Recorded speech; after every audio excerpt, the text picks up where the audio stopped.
یہ آدمی کے دل میں محبت پیدا کرتا ہے۔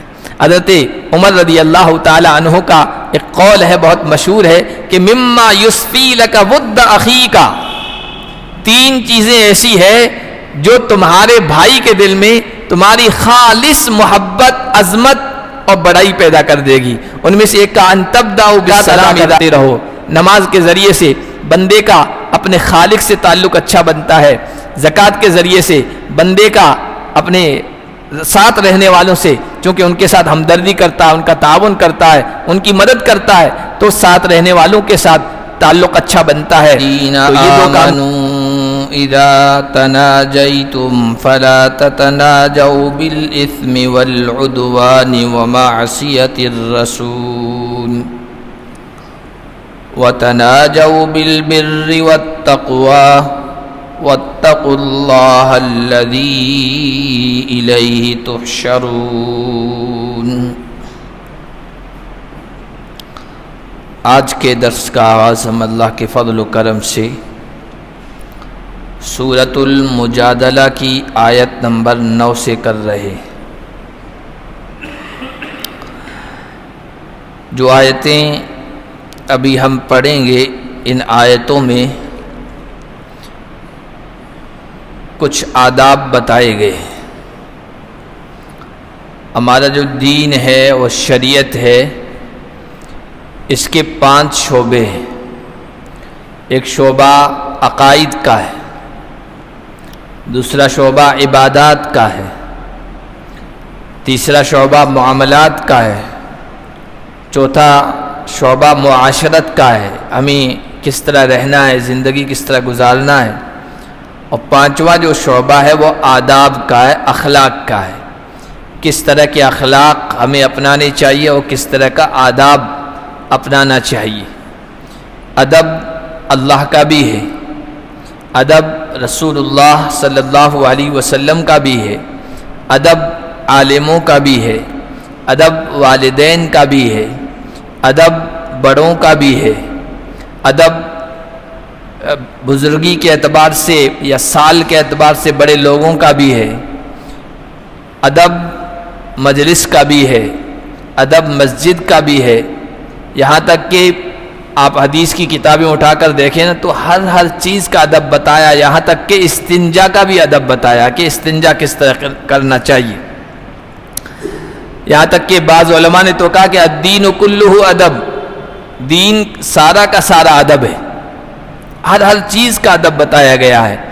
اور حضرت عبداللہ ابن مبارک رحمۃ اللہ علیہ نے فرمایا کہ انسان کو جیسے کوئی چیز فرض ہے، انسان اس کا تو خیال رکھتا ہے، واجب ہے، اس کو بھی ادا کرنے کی کوشش کرتا ہے۔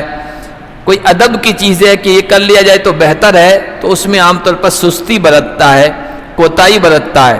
تو حضرت عبداللہ ابن مبارک فرمایا کرتے تھے کہ من تہاون بالآداب، جو آدمی آداب میں سستی برتتا ہے، غفلت برتتا ہے، تو وہ آداب کے بعد سنتوں میں سستی برتے گا، اور جو سنتوں میں سستی برتتا ہے تو پھر ایسا ہوگا کہ آہستہ آہستہ اس سے فرائض بھی چھوٹ جائیں گے، وہ ان میں سستی کرنے لگ جائے گا، اور جو فرائض میں سستی کرنے لگ جائے گا تو پھر وہ اللہ کی معرفت، اللہ کا قرب، اللہ کی پہچان نہیں حاصل کر پائے گا، اللہ کی معرفت سے بھی دور ہو جائے گا۔ تو یہاں پر مجلس کے آداب بتائے گئے ہیں۔ اہل ایمان سے کہا گیا اذا تناجیتم فلا تتناجوا بالاثم والعدوان ومعصیۃ الرسول، جب تم سرگوشی کرو، چپکے چپکے بات کرو، خاموشی کے ساتھ تنہائی میں گفتگو کرو، تو لا تتناجوا فلا تتناجوا بالاثم والعدوان ومعصیۃ الرسول، گناہ کی سرگوشی نہ کرو، کسی پر ظلم و زیادتی کی سرگوشی نہ کرو، اور رسول اللہ کی مخالفت اور نافرمانی کی سرگوشی نہ کرو۔ وَتَنَاجَوْا بِالْبِرِّ وَالتَّقْوَى، اور سرگوشی کرو نیکی کے بارے میں، تقوی کے بارے میں، کسی کو نیکی کا حکم دینا ہے، کسی کو تقوی پرہیزگاری کے بارے میں بتانا ہے، گناہوں کے راستوں کو مسدود اور بند کرنا ہے، کسی آدمی میں کوئی برائی ہے اور اس کو بتانا ہے تو چونکہ سب کے سامنے نہیں بتا سکتے، علل اعلان اس کو کہیں گے تو اس کی رسوائی ہو جائے گی، وہ اپنی خفت ذلت محسوس کرے گا، تو اس کے کان میں بتا دیا کہ آپ یہ جو عمل کر رہے ہیں یہ صحیح نہیں ہے، یہ درست نہیں ہے۔ یہ تقویٰ کی سرگوشی کرنا ہے، تقویٰ کے بارے میں چپکے سے بتانا ہے۔ اسی طرح نیکی کے بارے میں، اچھائی کے بارے میں سرگوشی، چپکے سے باتیں کرنا یا مشورہ کرنا، اس میں بھی کوئی گناہ کی بات نہیں ہے۔ 5ویں پارے میں ہم پڑھ چکے ہیں، اللہ نے فرمایا لا خیر فی کثیر من نجواہم، لوگ چپکے چپکے میٹنگیں کرتے ہیں، مشورہ کرتے ہیں، باتیں کرتے ہیں، ان کی اکثر اس طرح کی باتوں میں کوئی خیر نہیں ہے، کوئی بھلائی نہیں ہے، کوئی فائدہ نہیں۔ الا من امر بصدقۃ او معروف او اصلاح بین الناس، ہاں 3 کاموں کے سلسلے میں خفیہ میٹنگ کی جائے، سرگوشی کی جائے تو وہ فائدے کی ہے۔ ایک تو یہ کہ صدقے کا کسی کو کہنا ہے، کسی کو کہنا ہے کہ بھائی فلاں آدمی ہے، سفید پوش ہے، غیرت مند ہے، خوددار ہے، ضرورت مند ہے، لیکن کسی کے سامنے مانگتا نہیں ہے، آپ اس کا تعاون کر دیں، اس کی مدد کر دیں، اس کے کام آ جائیں۔ یہ چپکے سے کسی کو کہہ دیا، یہ بھلائی کی چیز ہے، اس میں نفع ہے، صدقے کا حکم دے دیا۔ او معروف، یا کوئی بھی نیکی کی طرف بلایا، او اصلاح بین الناس، یا 2 لوگوں کے درمیان تعلقات خراب ہیں، میاں بیوی کے درمیان ہے، بھائیوں کے درمیان ہے، دوستوں کے درمیان ہے، عام لوگوں کے درمیان ہے، اور ان کے تعلقات کو سنوارنے کی اس طرح کی باتیں کرنا چپکے سے، یہ درست ہے۔ واتقوا اللہ الذی الیہ تحشرون، اس اللہ سے ڈرو جس کی طرف تم سب کو اکٹھا کیا جائے گا، اور پھر وہ تمہارے اعمال کے اعتبار سے تمہیں جزا یا سزا دے گا۔ انما النجوى من الشیطان، یہ جو سرگوشیاں کرتے ہو یہ شیطان کی طرف سے، شیطان اس پر ورغلاتا ہے، ابھارتا ہے، آمادہ کرتا ہے۔ ہر ایسا کام جس سے بندوں کے درمیان تعلقات خراب ہو، دنگا فساد ہو، آپس کے تعلقات کی خرابی ہو، لڑائیاں ہو، شیطان ایسے کاموں پر ابھارتا ہے۔ ان میں سے ایک کام یہ چپکے سے بات کرنا ہے، کانا پھوسی کرنا ہے، خفیہ میٹنگ کرنا ہے۔ اور یہاں چونکہ ہم پچھلے درس میں پڑھ چکے ہیں، منافقوں کا، یہودیوں کا ذکر تھا، صحابہ کرام رضوان اللہ علیہ مجمعین اہل ایمان میں سے کسی کو منافق آتا ہوا دیکھتے تھے نا، تو اگر 2 جانے 3 جانے بیٹھے ہوئے ہوتے تھے، کوئی خفیہ میٹنگ کی، خفیہ بات کی ضرورت نہیں ہوتی تھی، لیکن کسی ایمان والے کو دیکھ کر وہ خواہ کی کان پھوسی کیا کرتے تھے، ایک دوسرے کے کان میں بات کیا کرتے تھے۔ مقصد یہ ہوتا تھا کہ ایمان والے کو ٹینشن میں ڈالنا ہے، فکر میں ڈالنا ہے، ذہنی طور پر اسے پریشان کرنا ہے۔ وہ سوچے گا یہ میرے بارے میں کیا کہہ رہے ہیں، مجھے آتا ہوا دیکھا اور فوراً انہوں نے آپس میں چپکے سے باتیں کرنے شروع کر دی۔ اس لیے فرمایا یہ شیطان کی طرف سے ہے، لِيَحْزُنَ الَّذِينَ آمَنُوا، تاکہ وہ ایمان والوں کو غم میں ڈالے۔ ظاہر سی بات ہے، آدمی ٹینشن میں تو آ ہی جائے گا، مجھے دیکھتے ہی انہوں نے آپس میں کانا پوسی شروع کر دی، یا بیٹھا ہے 3 جانے ہیں 4 جانے ہیں اور 2 جانے آپس میں سرگوشیاں کر رہے ہیں، ایک کو ایک طرف کر دیا ہے، تو بھی آدمی ٹینشن میں آ جائے گا، فکر میں آ جائے گا۔ تو یہ تو اصلاً اتری تو منافقوں کے بارے میں، یہودیوں کے بارے میں، لیکن حکم عام ہے، اس میں یہودیوں کا کوئی نام نہیں لیا گیا ہے، منافقوں کا نام نہیں لیا گیا ہے، عام بات کہی گئی ہے کہ سرگوشیاں اس وجہ سے ہوتی ہے ایمان والوں کو غم میں ڈالا جائے، ان کو فکر میں ڈالا جائے۔ وَلَيْسَ بِضَارِّهِمْ شَيْئًا إِلَّا بِإِذْنِهِ، اسی وجہ سے حضور علیہ الصلوۃ نے ارشاد فرمایا عام آداب مجلس کے بارے میں، فرمایا اذا کنتم ثلاثہ فلا یتناجا رجلان دون الآخر، جب تم 3 لوگ ہو تو 2 جانے ایک کو چھوڑ کر سرگوشی نہ کریں، چپ کے باتیں نہ کریں، حتی یختلطوا بالناس، یہاں تک کہ وہ لوگوں میں مل جائیں، یعنی زیادہ لوگ آ جائیں۔ فإن ذلك يحزنه، کیونکہ اس طرح بات کرنا وہ تیسرا آدمی جو اکیلا پڑ گیا ہے اس کو غم میں ڈالے گا۔ اور یہ صرف 3 کی بات نہیں ہے، 3 کی بات تو بطور مثال کے بڑے مجمع میں بھی اگر 2-3 لوگ الگ ہو کر اس طرح کا مشورہ کرتے ہیں اور کانا پوسی کرتے ہیں، یہ بھی آداب مجلس کے خلاف ہے۔ اس کی وجہ سے بھی آپس میں غلط فہمیاں پھیلتی ہے، اور غلط فہمی ذہن دماغ میں ایک مرتبہ بیٹھ گئی وہ نکلتی نہیں ہے، بلکہ غلط فہمی کا جو سب سے آسان طریقہ ہے وہ یہی، آپ 4-5 آدمی بیٹھے ہوں، ان میں سے 2 آدمی، ایک آدمی دوسرے کے کان کے پاس اپنے منہ لے کے جائے کچھ بھی نہ کہے, صرف ہونٹ ہلا دے, پھر دیکھیے وہ آپس میں باتیں کریں گے کہ کیا ہو رہا ہے. مجلس اٹھے گی, برخاست ہوگی, پھر ان میں سے کسی سے پوچھیں گے کیا بات کہہ رہے تھے, کچھ بھی نہیں کہا ہے, وہ اسی ہونٹ ہلا دیے ہیں. اور یہ بیچارہ کہے گا کچھ بھی نہیں کہا, پھر بھی انسان مانے گا نہیں, کچھ تو کہا ہے ضرور. یہ ساری غلط فہمیاں وہیں سے پیدا ہوتی ہے. اسی لیے شریعت کا یہ حکم ہے, نبی پاک صلی اللہ علیہ وسلم کا یہ حکم ہے کہ اس طرح سرگوشیاں نہ کی جائے. حضرت عبداللہ بن عمر رضی اللہ تعالیٰ عنہ ایک مرتبہ بیٹھے تھے, 2 آدمی اور بیٹھے تھے غالباً, تو ان میں سے ایک آدمی نے حضرت ابن عمر نے, ایک تیسرا اور آدمی باہر سے آیا, اس نے حضرت ابن عمر رضی اللہ تعالیٰ عنہ سے چپکے سے کوئی بات کرنی چاہیے, سرگوشی کرنی چاہیے. تو ابن عمر نے پہلے منع کر دیا کہ نہیں, یہ آدمی بیٹھا ہے, یہ پتہ نہیں کیا سوچے گا کہ میرے بارے میں شاید بات کی جا رہی ہو. یہاں تک کہ ایک چوتھا آدمی آیا تو پھر حضرت ابن عمر نے اس کے پاس بٹھایا اور اس طرح بات کی, اور فرمایا کہ حدیث میں آیا کہ 3 آدمی بیٹھے ہو تو ایک کو چھوڑ کر سرگوشی مت کرو. وَلَيْسَ بِضَارِّهِمْ شَيْئًا إِلَّا بِإِذْنِ اللَّهِ, اللہ نے فرمایا یہ سرگوشیاں اس لیے کرتے ہیں تاکہ مومنوں کو غم میں ڈالیں, حالانکہ شیطان مومنوں کو کچھ بھی نقصان نہیں پہنچا سکتا ہے. ٹھیک ہے, ذہنی طور پر تھوڑا پریشان کرے, فکری طور پر پریشان کرے, آدمی تھوڑی دیر پریشان ہوگا, لیکن نقصان پہنچا دے الا باذن اللہ, اللہ کی اجازت, اللہ کے حکم کے بغیر. کوئی کتنی بھی سازشیں کر لے, کوئی کتنی بھی خفیہ میٹنگیں کر لے, کوئی کتنی بھی تدبیریں کر لے, اللہ کے فیصلے کے بغیر ذرہ برابر بھی کوئی اللہ کی مرضی کے بغیر نقصان نہیں پہنچا سکتا ہے. اسی لیے جو تدبیر کرے گا, جو سازش کرے گا, جو اس طرح نقصان پہنچانے کی خفیہ میٹنگ کرے گا, خود اسی کا نقصان ہوگا. وَلَا يَحِيقُ الْمَكْرُ السَّيِّئُ إِلَّا بِأَهْلِهِ, قرآن کہتا ہے بری تدبیر کرنے والا, سازش کرنے والا خود اس سازش میں پھنس جائے گا اور اس سے متاثر ہو جائے گا, اس کا نقصان خود اس کو ہوگا. حدیث میں آیا من حفر بئرا لأخیہ وقع فیہ, جو دوسرے اپنے بھائی کے لیے گڑھا کھودے گا وہ خود اس میں گر جائے گا, وہ خود اس میں پڑ جائے گا, خود اس کو نقصان ہوگا.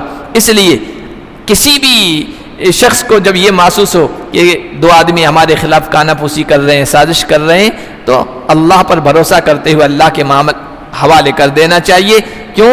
اللہ یہ فرما رہے ہیں اللہ کا حکم جب تک نہیں ہوگا کسی کی تدبیر کوئی نقصان نہیں پہنچا سکتی. اور ایمان والوں کا تو یہ وطیرہ ہے, یہ طریقہ ہے, وَعَلَى اللَّهِ فَلْيَتَوَكَّلِ الْمُؤْمِنُونَ, ایمان والے تو اللہ پر بھروسہ کرتے ہیں, ان کا ایمان اور یقین اللہ پر اعتماد اور بھروسہ ہے کہ ساری دنیا سازش کر لے, جب تک اللہ نہیں چاہے گا کوئی بال بیکا نہیں کر سکتا ہے. یا ایھا الذین آمنوا اذا قیل لکم تفسحوا فی المجالس فافسحوا یفسح اللہ لکم, اے ایمان والو جب تم سے کہا جائے مجلسوں میں کشادگی پیدا کرو تو کشادگی پیدا کرو, اللہ تمہارے لیے کشادگی پیدا کرے گا. مجلس کے آداب میں سے ایک ادب بتایا جا رہا ہے کہ مجلس میں بیٹھے ہوں اور کچھ لوگ بعد میں آئیں, ان کے لیے جگہ نہ ہو. مجلس میں بیٹھنے کے 2 طریقے ہیں, ایک تو گول دائرہ بنا کے بیٹھتے ہیں, عرب لوگ عام طور پر اسی طرح بیٹھتے ہیں. ہمارے یہاں جو بیٹھتے ہیں وہ مل جل کر جس طرح ابھی بیٹھے ہیں درس میں اس طرح بیٹھتے ہیں. تو اگر بعد میں کچھ لوگ آتے ہیں تو دائرہ وسیع کر دو, دائرے کو تھوڑا بڑھا دو, دائرہ بڑھے گا, گول دائرہ, جگہ پیدا ہو جائے گی اور بعد میں آنے والے بیٹھ جائیں گے. اور اگر مل جل کے بیٹھے ہیں اور بعد میں کچھ آ رہے ہیں اور جگہ نہیں ہے تو کہا آگے پیچھے ہو جاؤ, کچھ آگے پیچھے کھسک جاؤ, کچھ نہ کچھ گنجائش پیدا ہو جائے گی ان لوگوں کے لیے. تو یہ آداب مجلس بتائے. ان آیتوں کے نزول کا, اترنے کا بھی ایک مقصد تھا. غالباً جمعہ کا دن تھا, اللہ کے نبی صلی اللہ علیہ وسلم بیٹھے تھے اور لوگ بھی آ کر بیٹھے تھے, مجمع زیادہ ہو گیا. اللہ کے نبی صلی اللہ علیہ وسلم کی مجلس کا یہ معمول تھا کہ اہل علم, اہل فضل, جن کو اللہ نے علم دیا تھا, جن کو سمجھ دی تھی, اور جو نیکی کے اعتبار سے, قربانیوں کے اعتبار سے بڑے ہوئے تھے نا, وہ آگے بیٹھا کرتے تھے. عام طور پر آگے آ کے بیٹھایا کرتے, ان کے لیے آگے جگہ ہوتی تھی. بدری صحابہ جو بدر میں شریک تھے, ان کی بڑی عظمت ہے, ان کی بڑی اللہ کے ہاں ان کا بڑا مقام بھی ہے. امام بخاری رحمۃ اللہ علیہ نے بدری صحابہ کی صرف نام ایک روایت میں گنوائے, اس طرح اشارہ کرنے کے لیے ان لوگوں کا بڑا مقام ہے. صرف نام گنوائے ہیں اپنی کتاب میں۔ تو اللہ کے نبی صلی اللہ علیہ وسلم ان کو عزت دیا کرتے تھے، احترام دیا کرتے تھے۔ کیوں؟ اس لیے کہ بعد میں تو لوگ مسلمان ہوئے، فتوحات کے دروازے کھل گئے، خوشحالی آ گئی، اچھی حالت ہو گئی۔ پہلے تنگ حالی تھی، پریشانیاں تھیں، کافروں کی طرف سے رکاوٹیں تھیں، مغلوبیت، بیچارگی، لاچارگی کا دور تھا۔ بدر والوں نے اس وقت اللہ کے نبی کا ساتھ دیا، قربانیاں پیش کی۔ تو کچھ بدری صحابی پیچھے آئے، بعد میں آئے مجلس کے، ان کو جگہ نہیں ملی تو وہ کھڑے رہ گئے وہاں۔ اللہ کے نبی صلی اللہ علیہ وسلم کو یہ ناگوار گزرا، بدر میں شریک ہونے والے صحابہ پیچھے کھڑے ہیں۔ اللہ کے نبی صلی اللہ علیہ وسلم نے پہلے چاہا کہ لوگ خود ان کے لیے گنجائش پیدا کر دیں اور ان کو آگے بٹھا دیں، لیکن لوگوں کی توجہ ادھر نہیں گئی ہوگی، تو پھر اللہ کے نبی صلی اللہ علیہ وسلم نے خود ان کو آگے بلایا اور کچھ لوگوں کو اٹھا کر ان کی جگہ بٹھا دیا۔ تو وہ لوگ چونکہ یہ چاہ رہے تھے ہم اللہ کے نبی کے قریب بیٹھے، لیکن ان کو اٹھا دیا گیا، تو ان کے چہروں پر کچھ اثرات آئے، ناگواری کے اثرات آئے کہ اللہ کے نبی کے قرب و نزدیکی سے ہم معروم ہو گئے ہیں۔ منافق لوگ اس طرح کے موقع کی طاق میں ہوتے تھے، ان کو تو فساد بگاڑ کا کوئی موقع چاہیے تھا۔ وہ بعد میں کہنے لگے بیچارے ان لوگوں کے ساتھ بڑی ناانصافی ہوئی، بڑا ظلم ہوا، مجلس میں بیٹھے تھے ان کو اٹھا دیا گیا اور دوسرے لوگوں کو آگے بٹھا دیا گیا ان کی جگہ۔ تو اللہ تبارک و تعالیٰ نے اس موقع پر یہ آیتیں اتاری۔ اب یہ بات یاد رکھیں کہ مسجد کے اندر کوئی جگہ کسی کے لیے فکس نہیں ہے سوائے امام کے۔ امام کے لیے تو جگہ فکس ہے، باقی کسی مصلی کے لیے کوئی جگہ فکس نہیں ہے۔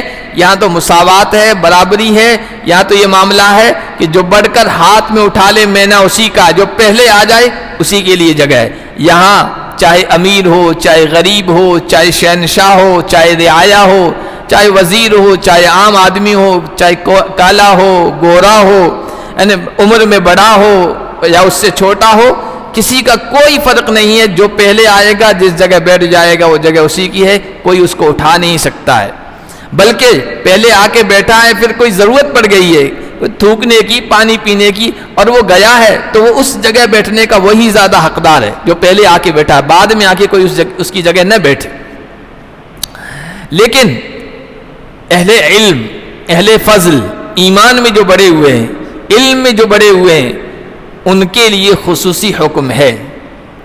اگر مجلس میں ان کے لیے جگہ نہیں ہے تو صدر مجلس کا جو بڑا ہے، اور یہ مجلس صرف جمعہ کی ہو، چاہے مشورے کی مجلس ہو، چاہے عید کی مجلس ہو، چاہے درس قرآن کی مجلس ہو، چاہے کسی جلسے کی مجلس ہو، جو جلسے کا ذمہ دار ہے، مشورے کا صدر ہے، جو امیر ہے، اسے چاہیے کہ اہل علم والفضل و کمال کے لیے جگہ کرے، ان کو آگے بٹھائے۔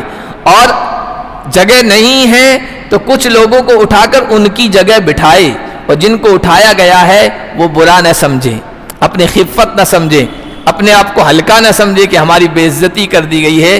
یہ اس آیت سے علماء کرام نے بیان کیا ہے، اس آیت کی روشنی میں۔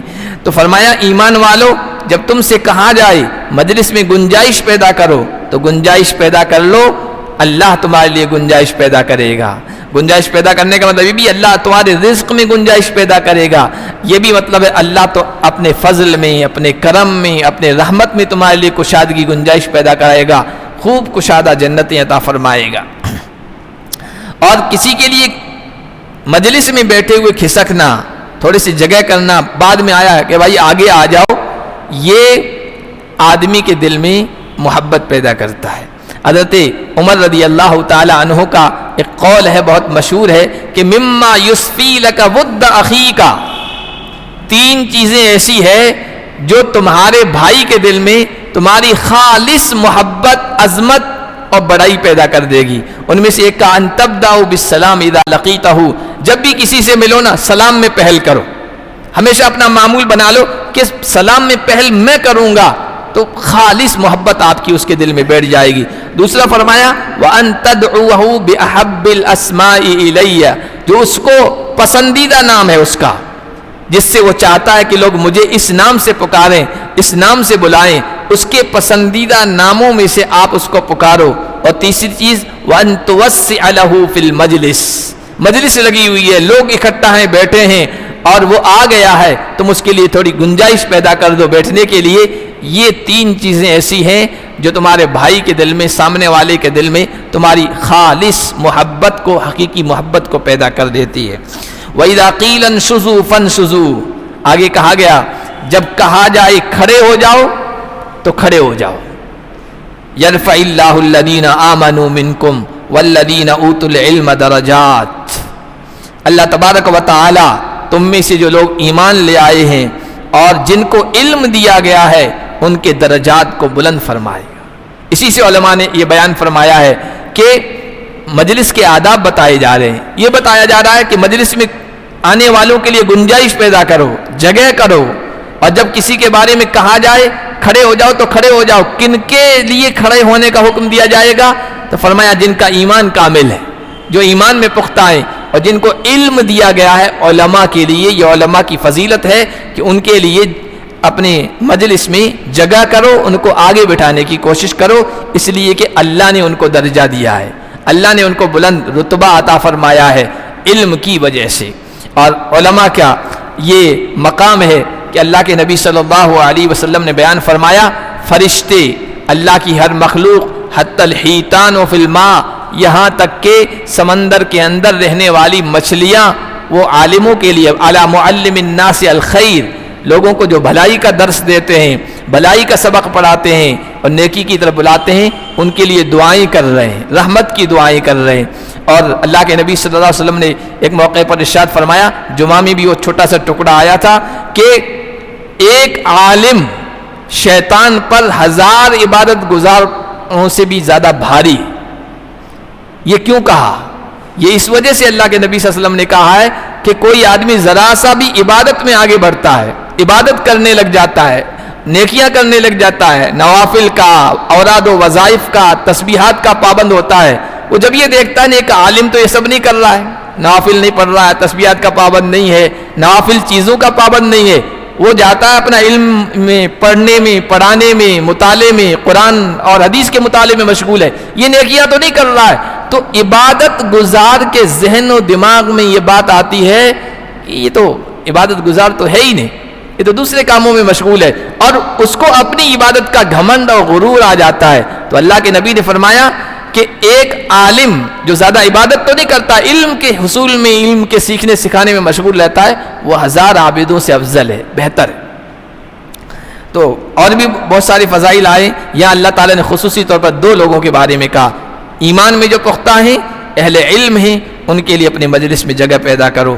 واللہ بما تعملون خبیر، اور اللہ باخبر ہے ان تمام کاموں سے جو تم کر رہے ہو. اہل علم کے لیے تم اپنے دل سے عظمت، وقار اور ان کو بڑا سمجھ کر ان کے لیے جگہ کر رہے ہو، یا اپنے دل میں ناگواری محسوس کر رہے ہو، ان کے لیے جگہ پیدا کرنے پر، گنجائش پیدا کرنے پر اللہ اس سے بہتر سے واقف ہے، بہتر طریقے سے، اور اسی کے اعتبار سے بدلا دے گا. یہ تو عام اہل ایمان کی مجلس کی آداب بتائے. آگے حضور علیہ الصلوۃ والسلام کے لیے خاص طور پر ادب بتایا گیا ہے. فرمایا گیا ایمان والو، جب تم رسول سے چپکے سے بات کرنا چاہو تو بات کرنے سے پہلے صدقہ دے دو. اللہ کے نبی صلی اللہ علیہ وسلم مشغول انسان تھے، عبادت گزار بھی تھے، راتوں رات اللہ کے سامنے کھڑے ہوتے تھے. کئی بیویاں آپ کے گھر میں تھی، ان کے حق بھی ادا کرتے تھے، عام خلق خدا سے بھی ملتے تھے، یتیموں کا بھی خیال رکھا کرتے تھے، ناداروں کی ضرورت کو بھی پورا کرتے تھے، جہاد میں بھی جایا کرتے تھے، فوجیوں کو بھی بھیجا کرتے تھے. ایسی مشغولیات تھی کہ وقت نکالنا مشکل تھا، لیکن اس کے باوجود بھی اگر کوئی ملنے کے لیے آتا تھا اس کے لیے وقت نکالا کرتے تھے. لوگ کیا کرتے تھے، خاص طور پر منافق اور ایسے لوگ جو صرف دنیا کی ظاہر کی چیزوں کو دیکھتے تھے، ایک تو اللہ کے نبی صلی اللہ علیہ وسلم کو جان بوجھ کر پریشان کرنے کے لیے، زج کرنے کے لیے، تنگ کرنے کے لیے خامخواہ آ جایا کرتے تھے باتیں کرنے کے لیے، کہ کوئی مقصد نہیں ہے، خاص بات نہیں ہے، بس آگے بیٹھ گئے، ادھر ادھر کی باتیں کرنے لگ گئے، اللہ کے نبی کو پریشان کرنا ہے. کچھ لوگ ایسے تھے جو اس لیے آ کے بات کرتے تھے کہ اپنی ریٹنگ بڑھانی، لوگوں کے سامنے اپنے آپ کو بڑا دکھانا ہے، اپنی عظمت دکھانی. دیکھو نبیوں کے سردار سے میں بات کر رہا ہوں اور اتنی دیر میں نے بات کی، لوگوں کو دکھانا ہے، اپنے لوگوں کی نگاہوں میں اپنے آپ کو بڑا ظاہر کرنے کے لیے، یہ اللہ کے نبی کا وقت ضائع کیا کرتے تھے۔ اس لیے اہل ایمان کو یہ کہا گیا رسول سے بات کرنی ہے تو بات کرنے سے پہلے صدقہ دے دو۔ اب کسی کے ذہن میں شیطان یہ وہم گمان نہ ڈالے کہ یہ تو فیس ہو گئی، جس طرح بڑا آدمی فیس لیتا ہے نا، ڈاکٹر اور کوئی پروفیسر اور کوئی کنسلٹر وہ فیس لیتا ہے، یہ تو فیس ہو گئی۔ یہ فیس نہیں تھی۔ کوئی ڈاکٹر ہے، کوئی بڑا آدمی ہے، کوئی وکیل ہے، کوئی فلاں ہے، فیس لیتے ہیں وہ اپنی ذات کے لیے لیتے ہیں۔ اللہ کے نبی صلی اللہ علیہ وسلم کے سے بات کرنے کے لیے یہ جو کہا گیا نا، یہ صدقہ کبھی اللہ کے نبی کی خود کی ذات کے لیے استعمال نہیں ہوا ہے، یہ ناداروں کے لیے، یہ غریبوں کے لیے، یہ ضرورت مندوں کے لیے استعمال ہوتا تھا۔ اللہ کے نبی تو اس کو استعمال ہی نہیں کرتے تھے، تو اس میں تو غریبوں کا فائدہ تھا، عام لوگوں کا فائدہ تھا۔ دوسرا یہ حکم اس وجہ سے تھا کہ اہل ایمان جو تھے نا وہ ایسے ہی اللہ کے نبی کا خیال رکھا کرتے تھے، آپ کو خواہ کوئی پریشانی نہ ہو۔ اور جو لوگ آداب سے واقف ہوتے ہیں نا وہ آج بھی کہ بھائی امام صاحب کے پاس، عالم کے پاس ایسے ہی جا کر کیا کریں، ان کا وقت کیوں ضائع کریں، بس ضرور چیز پوچھنا ہو پوچھ کے چلے جاتے ہیں۔ اور جن کو آداب کی رعایت نہیں ہوتی وہ آ کے بیٹھ جاتے ہیں، پھر وہ یہ نہیں دیکھتے ہیں کہ بھائی آج درس قرآن ہے، آج تفسیر قرآن ہے، آج جمعہ کا دن ہے اور فلاں مشغولیت ہے، ان کو مدرسے میں بھی پڑھانا ہے، اس کا مطالعہ کرنا ہے، ان کی نگاہوں میں وہ نہیں ہوتا ہے۔ وہ بیچارہ کوئی بھی عالم وہ کہتا نہیں کہ بھائی میری یہ مشغولیت ہے اور آپ آگے ہو، لیکن آداب جن کو پتہ ہے وہ سب ان چیزوں کا خیال رکھتے ہیں۔ ہمیں بھی پتہ ہے کون خیال رکھتا ہے اور کس طرح خیال رکھتا ہے اور کون نہیں رکھتا ہے۔ جب چاہ اندر آ گئے، بیٹھ گئے، اپنی چیز پوری کر لی، سامنے والے کے کیا تقاضے ہیں وہ دیکھتے ہی نہیں، ان کی ابھی کیا ضرورت ہے بھائی، ان کو آگے مطالعہ کرنا ہے، پڑھنا ہے۔ تو اہل ایمان پہ وہ تو خیال کرتے ہی تھے، لیکن منافق تھے نا وہ ایسے بھی بخیل تھے، اللہ کی راہ میں خرچ کرتے نہیں تھے۔ اب ان کے لیے بھاری پڑ گیا، اب بات کرنا ہے تو صدقہ دو، صدقہ کرنا ان کے لیے بڑا مشکل معاملہ تھا۔ تو اہل ایمان کو چونکہ سخت ضروری مسئلہ ہی پوچھنا ہوتا تھا، وہ صدقہ بھی دے دیا کرتے تھے اللہ کی راہ میں، جا کے مسئلہ بھی پوچھ لیا کرتے تھے۔ منافق قسم کے جو لوگ تھے جو صرف اپنی ریٹنگ بڑھانے کے لیے وہ اب اللہ کے نبی کی مجلس میں آنا بند ہو گئے اور خواہ وقت ضائع کرنا انہوں نے بند کر دیا، کیونکہ بات کرنا ہے صدقہ دینا پڑے گا، پیسہ خرچ کرنا ان کے لیے سب سے زیادہ مشکل تھا۔ اللہ نے فرمایا نبی کی مجلس میں آنے سے پہلے ان کے ساتھ چپ کے بات کرنے سے پہلے صدقہ دے دو، ذالک خیر لکم اطہر، یہ تمہارے لیے بہتر ہے، پاکیزگی کا ذریعہ ہے۔ فإن لم تجدوا، ہاں اللہ نے یہ بھی گنجائش رکھی، تمہیں ضروری بات کرنی ہے اللہ کے نبی سے اور تمہارے پاس صدقہ کے لیے پیسے نہیں ہیں تو کوئی بات نہیں، آ کے کر لو بات۔ فإن اللہ غفور الرحیم، اللہ بخشنے والا ہے، اللہ رحم فرمانے والا ہے۔ اچھا پھر یہ حکم بھی کینسل ہو گیا، منسوخ ہو گیا تھا، اس لیے کہ مقصود یہ تھا کہ لوگ اللہ کے نبی سے کم ملیں، آپ کا وقت کم سے کم ضائع کریں۔ جب لوگ اس پہ آ گئے، خامخواہ آپ کا وقت ضائع کرنا بند کر دیا، تو پھر آگے کا حکم آیا اَأَشْفَقْتُمْ أَن تُقَدِّمُوا بَيْنَ يَدَيْ نَجْوَاكُمْ صَدَقَاتٍ، کیا تم اس بات سے ڈر گئے کہ اللہ کے نبی کی بات کرنے سے پہلے تمہیں صدقہ دینا پڑے گا؟ رک گئے ہو تو اچھی بات ہے۔ فَإِذْ لَمْ تَفْعَلُوا، اب ایسا نہیں کرتے ہو، تم وقت ضائع نہیں کرتے ہو، اللہ نے بھی تمہاری طرف توجہ کر لی ہے اور اللہ نے وہ حکم اب ختم کر دیا، کینسل کر دیا صدقہ دینے کا۔ اب ایسی ہی بات کرنی ہے تو آ جاؤ بات کر لو، لیکن چونکہ لوگوں کا مزاج بن چکا تھا، ایک ادب سکھا دیا گیا تھا، اب اس پر وہ پورے اتر رہے تھے۔ اب اللہ کے نبی سے بات کرنی ہے تو آ جاؤ، صدقہ دینے کی بھی کوئی ضرورت نہیں، کوئی گناہ نہیں ہوگا۔ ہاں خاص طور پر دو چیزوں کی طرف بلکہ تین چیزوں کی طرف توجہ دو۔ فاقیموا الصلاۃ، نماز پابندی سے پڑھتے رہو، وآتوا الزکاۃ، زکوٰۃ ادا کرتے رہو۔ نماز کے ذریعے سے بندے کا اپنے خالق سے تعلق اچھا بنتا ہے، زکوٰۃ کے ذریعے سے بندے کا اپنے ساتھ رہنے والوں سے، چونکہ ان کے ساتھ ہمدردی کرتا ہے، ان کا تعاون کرتا ہے، ان کی مدد کرتا ہے، تو ساتھ رہنے والوں کے ساتھ تعلق اچھا بنتا ہے۔ تو یہ دو کام کرو، وَأَطِیعُوا اللَّهَ وَرَسُولَهُ، اللہ اس کے رسول کی بات مانتے رہو، اطاعت کرتے رہو۔ وَاللَّهُ خَبِيرٌ بِمَا تَعْمَلُونَ، پھر جو کچھ بھی تم کرو گے اللہ اس سے باخبر ہے اور اس کی خبر رکھنے والا ہے۔ اللہ کے دربار میں جب اعمال لے کے پہنچو گے، جس طرح کے اعمال لے کے پہنچو گے، اللہ تبارک و تعالیٰ اسی اعتبار سے بدلہ عطا فرمائے گا۔ اللہ پاک ہم سب کو جو بھی آداب سکھائے گئے ہیں ان کے مطابق زندگی بسر کرنے کی توفیق عطا فرمائے۔